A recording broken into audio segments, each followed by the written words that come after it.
You're doing it because basically you're recreating the reality inside your head because you can control what's going on inside your head, but you can't control what's going on outside. The little voice inside your head is not you. Let's start. What do I mean by that? I recently read this book called Untethered Soul that I recommend you read. And it has a whole chapter on the topic that I'm about to discuss today. So I decided to make a video about it, and it really inspired me, and it really made me see from a different perspective and look at things from a different angle.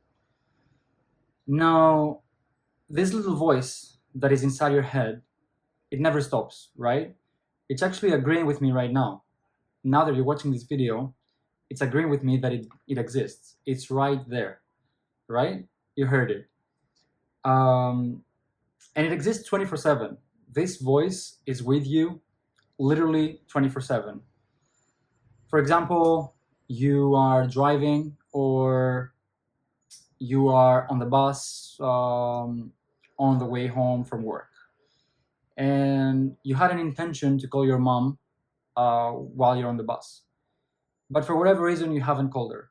Okay, maybe you're scrolling on TikTok, maybe you're doing some other things, and this little voice wakes up and it keeps putting thoughts into your mind, like, why haven't I called her? Am I being a horrible son by not calling her? Where will she think of me? Will she think that I have gotten into a bad accident? Should I call her just to make sure that she knows I'm okay?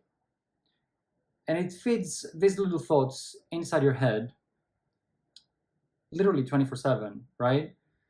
And the only way to really free yourself from this little voice is you have to take a step back and look at it objectively. Don't think about it, just look at it, notice it. Notice that it's there. Acknowledge its existence. And once you do that, you'll realize that it's not part of you. Hello guys, and welcome to my channel. My name is Jan, and I'm on my self-awareness journey, and I thought I'd take you guys with me. So let's get straight into it. And the problem with that voice is that it's easy to notice, it's easy to understand that it's there, but it's also hard to understand that no matter what it says, it's just that.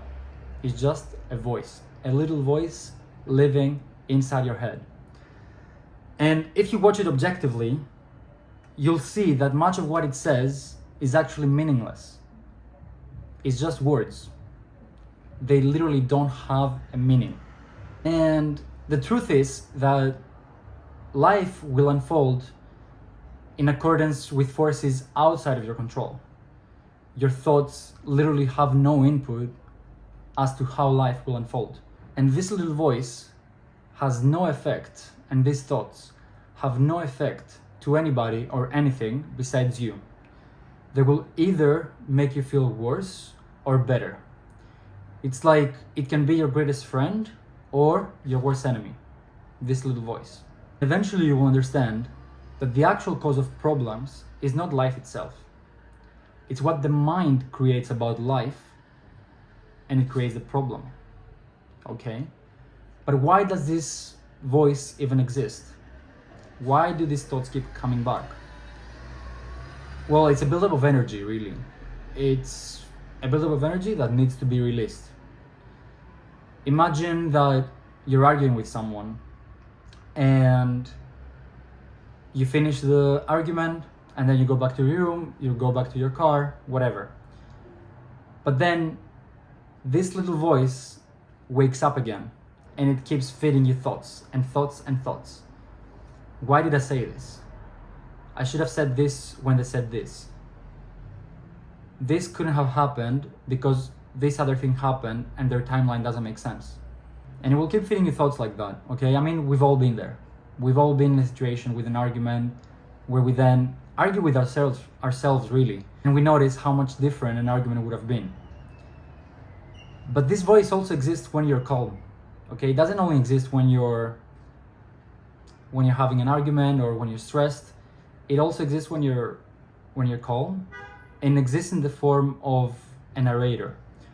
So you're walking down the street you're at the gym, and I mean, let's take the example of you're at the gym, okay?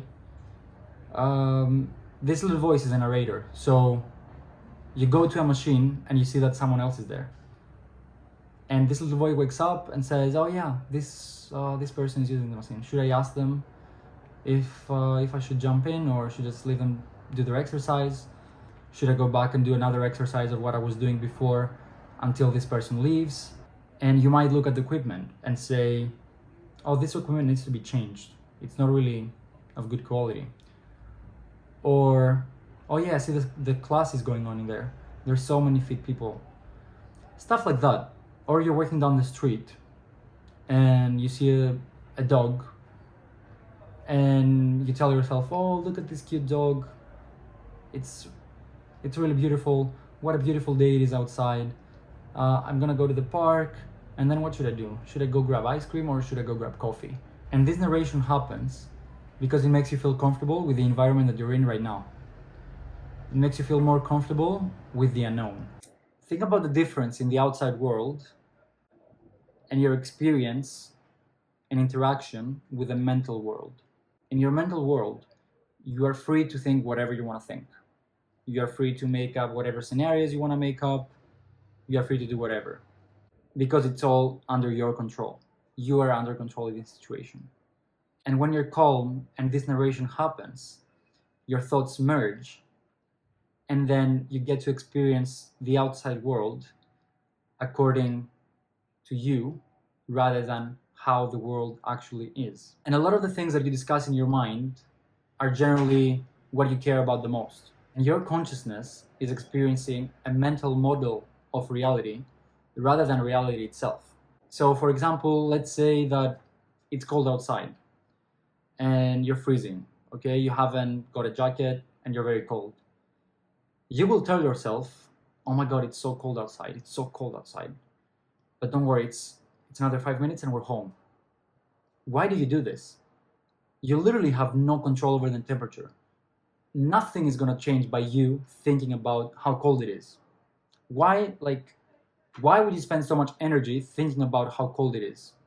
You're doing it because basically you're recreating the reality inside your head, because you can control what's going on inside your head, but you can't control what's going on outside. And this little voice keeps verbalizing, judging, complaining, just to recreate the outside world and live inside your mind.